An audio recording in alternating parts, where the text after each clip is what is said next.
Within the folds of modern science appears perhaps the greatest untold story of our generation.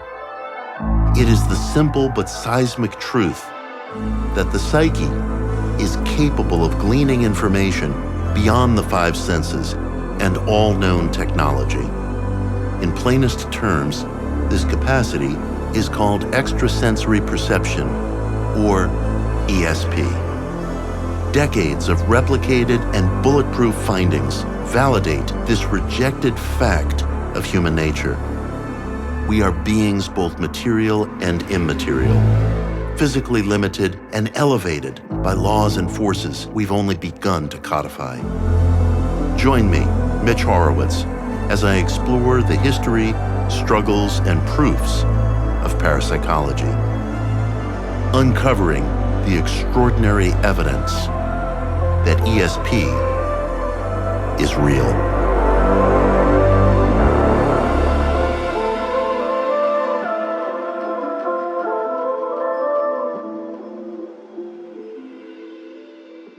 Episode 3, Mushroom X.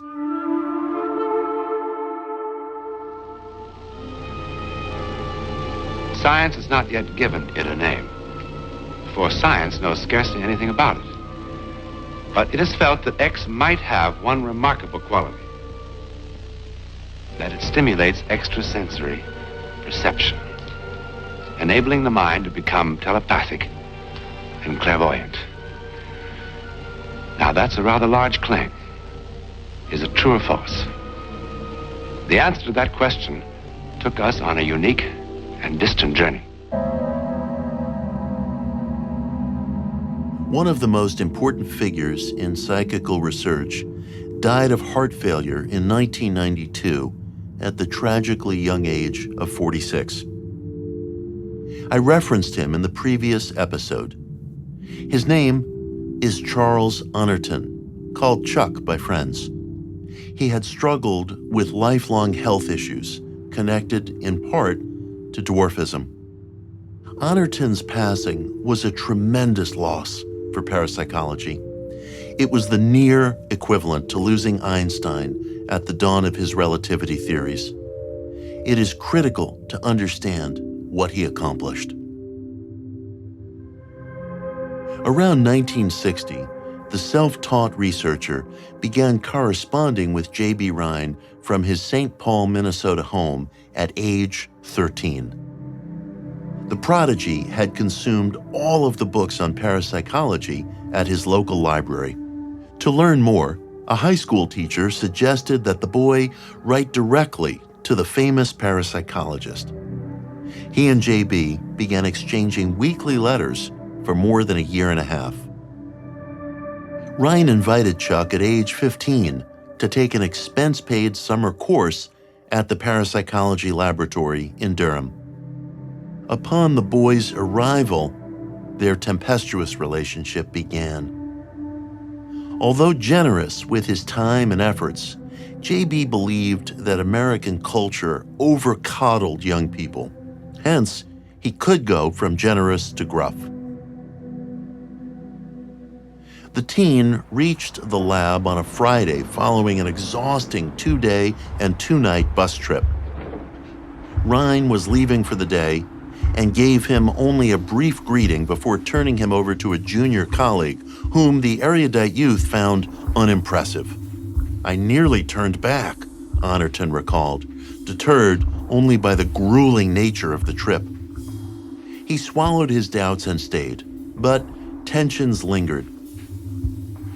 Chuck felt that Rhine had come down excessively hard on a parapsychology student who got expelled under accusations of falsifying results on an ESP test. "In our educational system," Rhine said in his defense, "we tend in our unlimited and indiscriminate praise to spoil young people." For his part, Honorton, precocious, dogged, idealistic, and possessed of a razor-sharp intellect, soon began studying at the University of Minnesota, but returned to Duke to work with Rhine. He never completed his degree, another point of contention between the newcomer and mentor. Indeed, Rhine seems not to have fully recognized Honorton's virtuosity at the time. Honorton wanted to study Psi under conditions of hypnosis, an area that did not specifically interest JB, and the younger man often felt put off from his planned experiments. Honorton found that whenever he suggested to Rhine an exciting idea for an experiment, wrote Rhine biographer Dennis Bryan, he would come out of Rhine's office having agreed to undertake a different experiment. So, knowing Rhine was disillusioned with hypnosis as a source of Psi and eager to do a hypnotic dream study, Honorton waited until Rhine had left for the day and began experimenting in secret. It was not the basis of a lasting relationship. The generation gap had come to parapsychology. Rhine identified 4 psychic abilities: telepathy, mind-to-mind communication; clairvoyance, seeing things at a distance; precognition, knowing the future. These he called extrasensory perception. On its own, psychokinesis, moving things at a distance. And they were all called Psi. Rhine said he had firm proof for 3. We can say that clairvoyance, precognition, and PK, a moving target, are in this very firm category. It begins to look as though it's the capacity, psi capacity in general, including ESP and PK, is a natural property, natural capacity. In the late 1960s and 70s, Honorton moved on to direct research into dreams and ESP at the innovative Division of Parapsychology and Psychophysics at Maimonides Medical Center in Brooklyn, New York. In some ways, it marked the age of parapsychology meeting the age of Aquarius. In March 1970, Honorton and colleagues, including parapsychologist Stanley Krippner, began collaborating with the Grateful Dead on a series of dream telepathy experiments to test for a group effect in sending imagery to subjects. On March 15th, write K.M. Wehrstein and Robert McLuhan, word slides and film of birds and words related to birds were shown to the Dead's audience while the band played the song If You Want to Be a Bird at midnight. 5 volunteer subjects within a 100-mile radius of the concert were asked to close their eyes at the same time and record what came to mind. 2 subjects, one of whom was the American singer Richie Havens, experienced thoughts and images of birds, or that were related to birds. Chew them well when you ingest.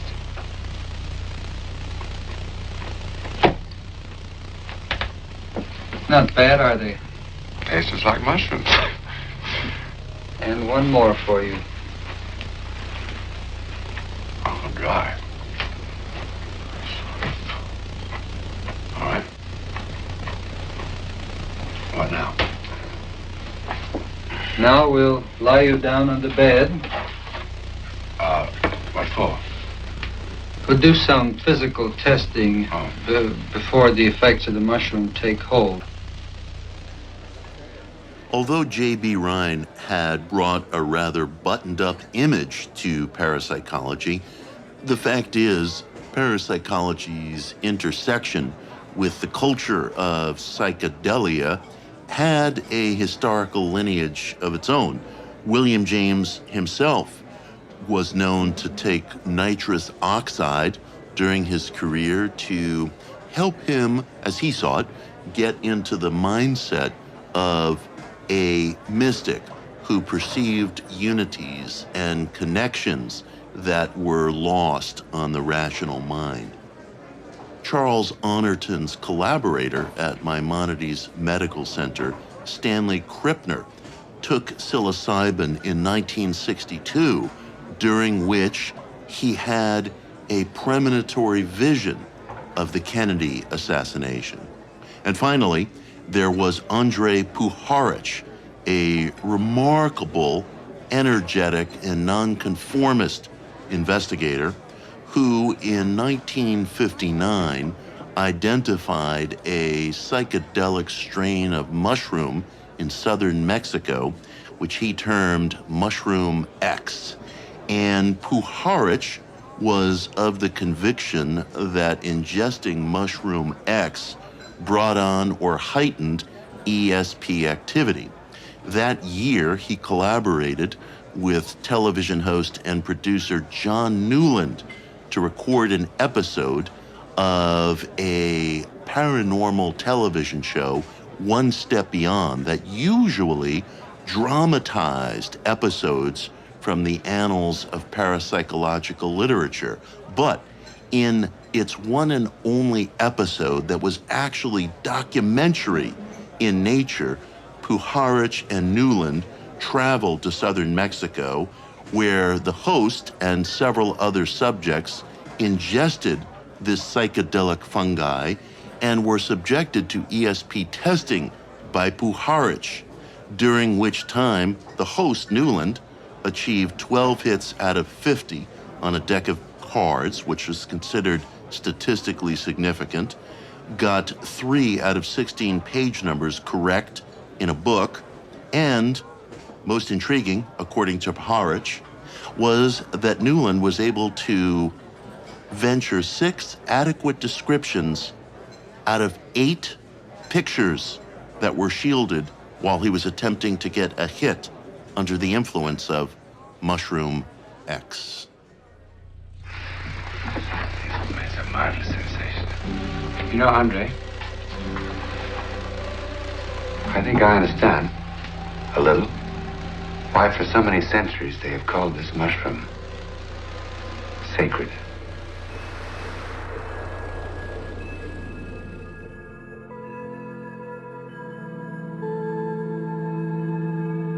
Stemming from that period, Honorton proceeded to assemble possibly the most significant body of data we possess in the parapsychology field. It was through a long-running series of experiments in the 1970s and 80s known as the Ganzfeld experiments. Dreaming, hypnosis, meditation, and similar states do share certain common characteristics, the most important of which seem to be that they are all associated with functional sensory deprivation. So we developed a technique that involves a mild sensory deprivation or perceptual isolation procedure called Ganzfeld. Red globes over the eyes, white noise in the ears. A sensory deprivation technique developed by a German who called it Ganzfeld, meaning whole field. Again, the subject tries to pick up any telepathic transmission from the sender in another room. Stay tuned in for even more extraordinary evidence after the break.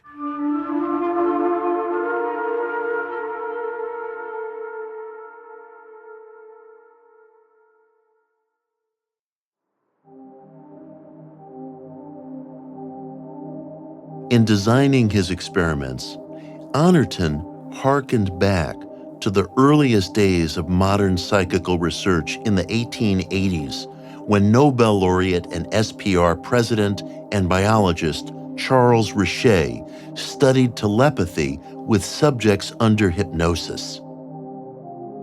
Honorton's data and findings would prove as sturdy and unimpeachable as the more conservative Rhine's, though with even higher statistical hits. Honorton had an instinct for the conditions under which ESP, and specifically telepathy, mind-to-mind communication, might be heightened. He noted that the classic Rhine experiments were largely focused on subjects believed to have a predilection for ESP. This highlights a subtle divide within the culture of parapsychology. J.B. believed that ESP may be detectable throughout the human population, but was readily testable through figures who evince innate abilities. He did not consider ESP something for which you could train or that was necessarily intrinsic to everyone. Rather, J.B. focused on what he considered naturally gifted individuals who made prime subjects. What we were interested in, he wrote in his 1937 book, New Frontiers of the Mind, was not finding out whether everyone possesses extrasensory perceptive powers, but first, whether anybody does. J.B. estimated that about 1 in 5 subjects had it. His assignation with gifted individuals might be called the X-Men approach, in tribute to Rice University historian of religions Jeffrey J. Kripal, who has probed the connections between the superhero mythos and modern metaphysics. Honorton took a different tack. He wondered if perhaps we do not need X-Men to test for ESP. He pondered whether psychical abilities are, in fact, general to the population, but perhaps the psychical signal, so to speak, gets jammed or the psyche's circuitry gets overloaded due to excessive stimuli in daily life. And this was, of course, in the pre-digital era, before handheld devices overwhelmed our attention. Maybe our ancient ancestors were better able to tune in because there is so much frenetic activity and sensory overload in the modern era. Honorton considered what it might reveal to test for ESP among subjects placed into conditions of relaxed, comfortable sensory deprivation. He ventured that you may be able to spike the ESP effect by introducing a subject into a sensory-deprived environment without background noise or bright light. For example, seating the person in a recliner chair in a soundproof, dimly lit room or chamber, fitted with eye shades and wearing headphones that emit white noise. These conditions induce the state called hypnagogia, a kind of waking hypnosis. You enter the hypnagogic state twice daily, just before you drift to sleep at night and just as you are coming to in the morning.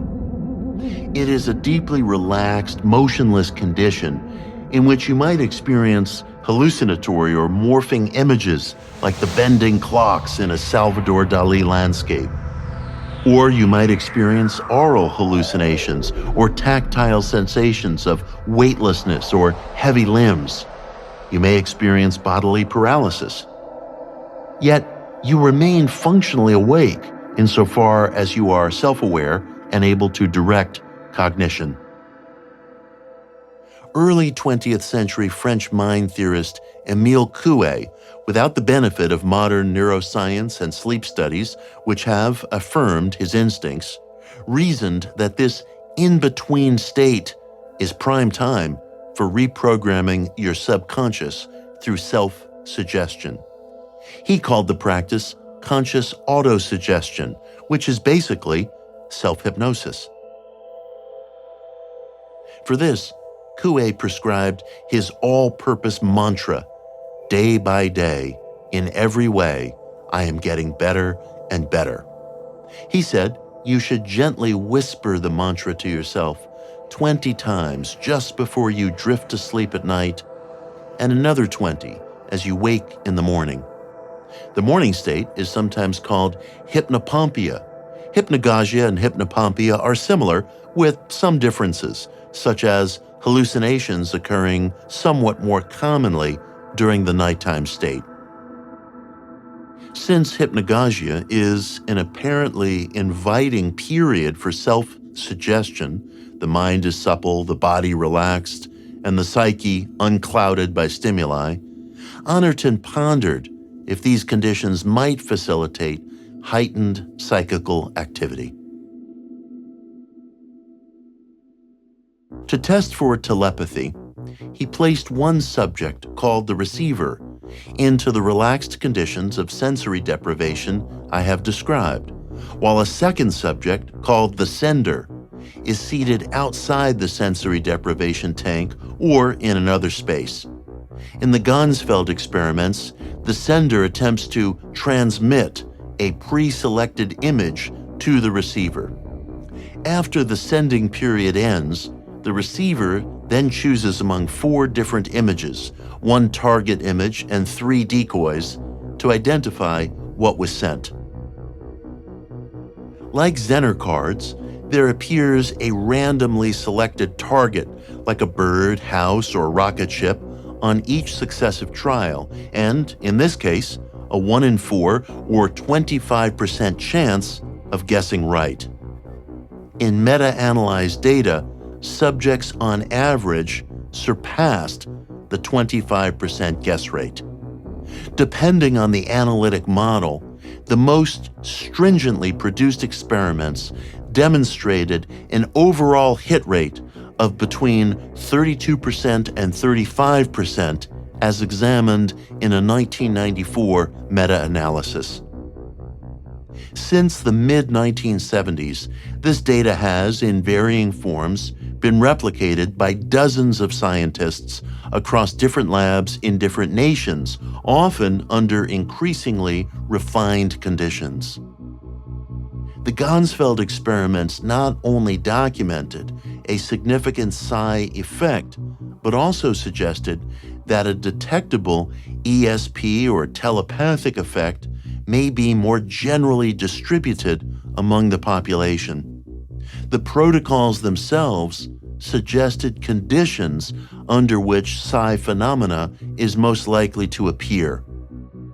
This is a correlate to an observation made by Rhine, which is that hopeful expectancy, subject enthusiasm, and lab comity are also notable factors. Given its significance, the Ganzfeld database attracted intense scrutiny. In a historic first, which has never repeated, Honorton in 1986 collaborated on a joint paper with a prominent psi skeptic, Ray Hyman, a professor of psychology at the University of Oregon. After trading written disputes over the validity of various parapsychological experiments, and Ganzfeld in particular, the interlocutors decided to collaborate on a joint study for the Journal of Parapsychology, analyzing data, highlighting areas of agreement and dispute, and recommending protocols for future experiments. In an arena where arguments often devolve into ad infinitum rhetoric, it proved a signature moment. Instead of continuing with another round of debate on the Psi-Ganzfeld experiments, they wrote, we decided to collaborate on a joint communique. The Honorton-Hyman debate emphasized the differences in our positions, many of these being technical in nature. But during a recent discussion, we realized that we possessed similar viewpoints on many issues concerning parapsychological research. This communique then emphasizes these points of agreement. As it happened, Honorton encountered Ray Hyman at a hotel bar one evening at a convention the two men were attending. He sat down, extended his hand, proposed a collaboration, and their historic joint paper was the result. Importantly, and in a statement that ought to serve as a general guardrail in our era of digital attack speech, they wrote, both critics and parapsychologists want parapsychological research to be conducted according to the best possible standards. The critic can contribute to this need only if his criticisms are informed, relevant, and responsible. Beyond laying down general principles and research protocols, the collaborators conducted a joint meta-analysis of key Ganzfeld experiments up to that moment. Now perhaps we can understand, more or less, why for 4,000 years, and from one civilization to the next, the sacred mushroom has endured. More extraordinary evidence when we return.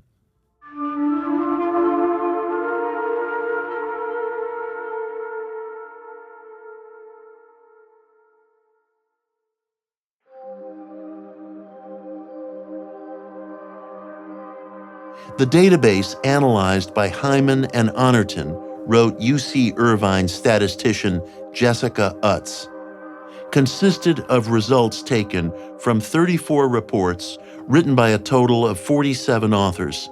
Honorton counted 42 separate experiments described in the reports, of which 28 reported enough information to determine the number of direct hits achieved. 23 of the studies, 55%, were classified by Honorton as having achieved statistical significance at 0.05%.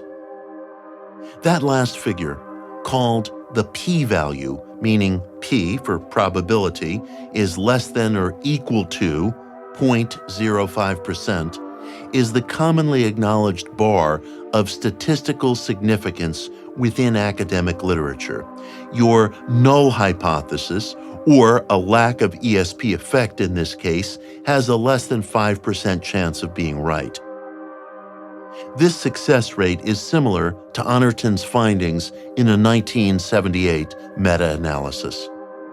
Notably, the psychical researcher and the skeptic wrote in their abstract, "We agree that there is an overall significant effect in this database that cannot be reasonably explained by selective reporting or multiple analysis."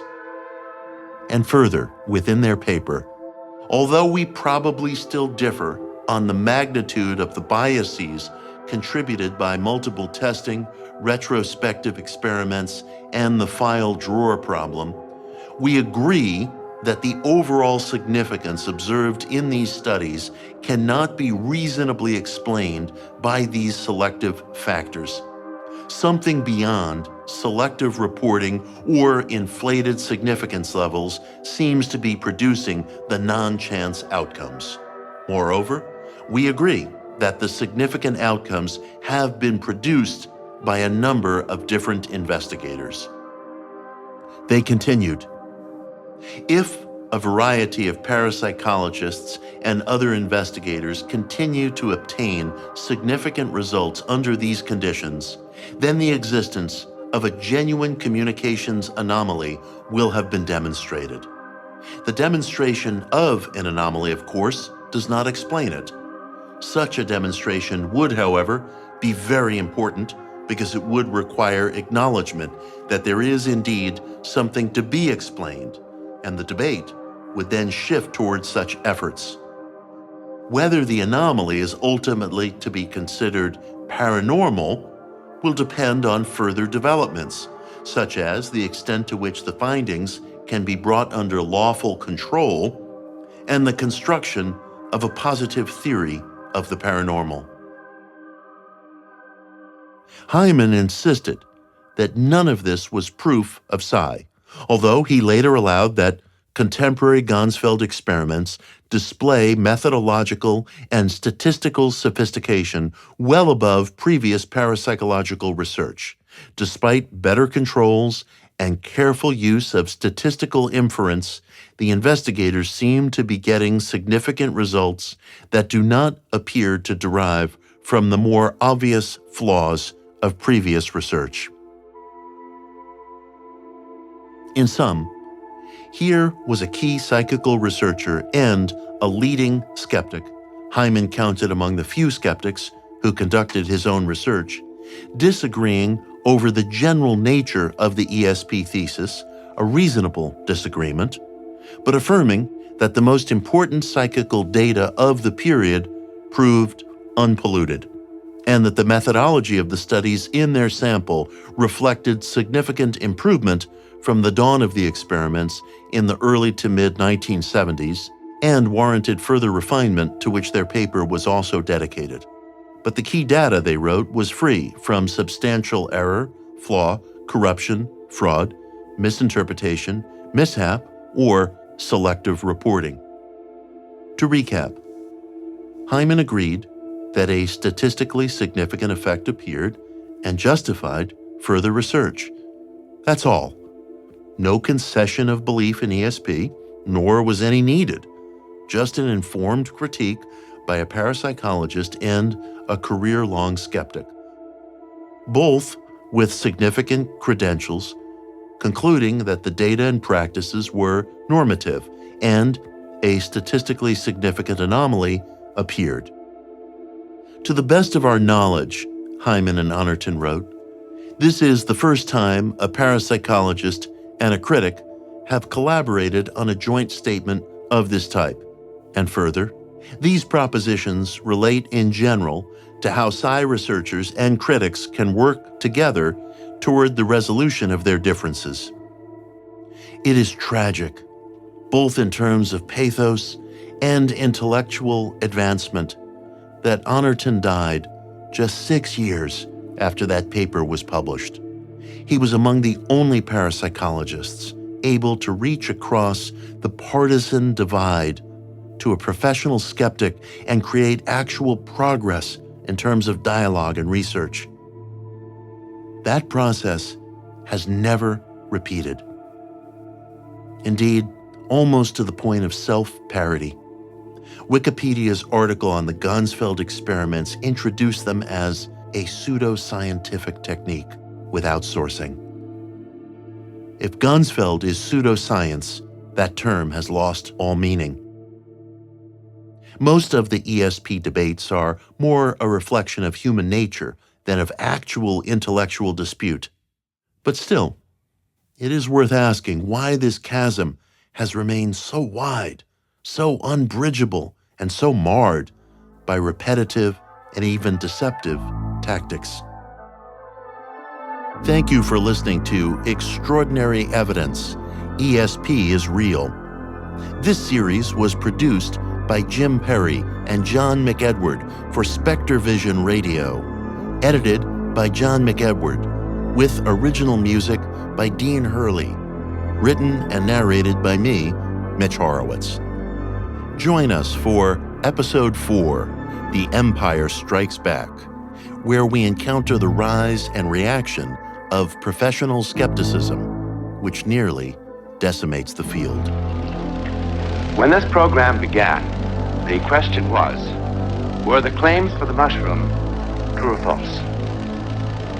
Well, for those of us who made the journey, the answer is true.